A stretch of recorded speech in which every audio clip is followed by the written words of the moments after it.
false awakenings are an interesting phenomena because they really are another REM dissociative phenomena that seem to have an overlap, which with some of the things that we see in people who have narcolepsy. However, false awakenings can occur in individuals without narcolepsy. What we're seeing is that in an individual who has false awakenings, very frequently this is something that may occur in the morning hours, as opposed to a person who has narcolepsy. Something like this might occur frequently throughout the night or even as they're first falling asleep.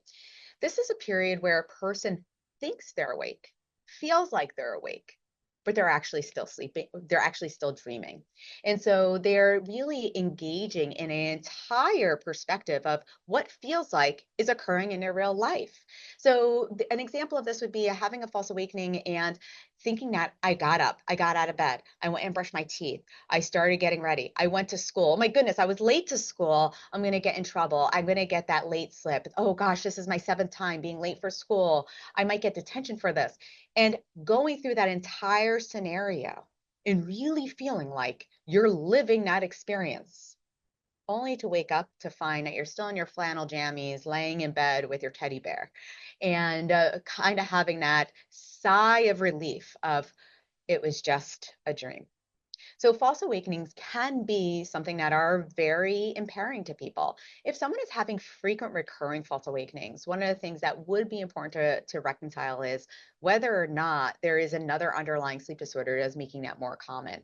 Also looking at the distribution of these false awakenings, and are they occurring just in the morning hours, or are they occurring throughout the night or as the person is falling asleep?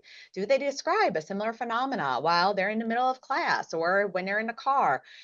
These would then give the suggestion that there is actually sleep fragmentation across the day, and that should be your call to action to thinking about something like narcolepsy.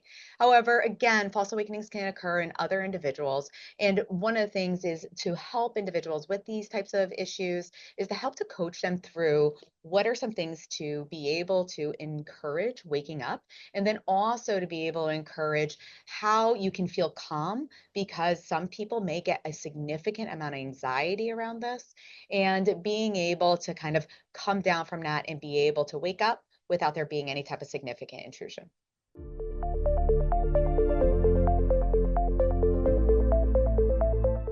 When looking at false awakenings and why it may occur in some individuals, there may be a need for further research to occur. Although for my own practice, this is something that I will commonly see more so related to narcolepsy. I can say for myself, I remember when I was a resident, I definitely had days like this. And when I was in high school, I definitely had days like this. I've had posts on social media before about how I had this very, very bizarre fear about combination locks, because I would have these false awakenings where I just could not get into my locker. And I would be carrying around all these books all day long because I just could not open my locker. And it would be a very, very vivid description. Now, why was I experiencing that during residency and during high school? Probably because, like most teens in high school, I probably wasn't getting the right duration of sleep. And then, obviously, in residency, I was chronically sleep deprived.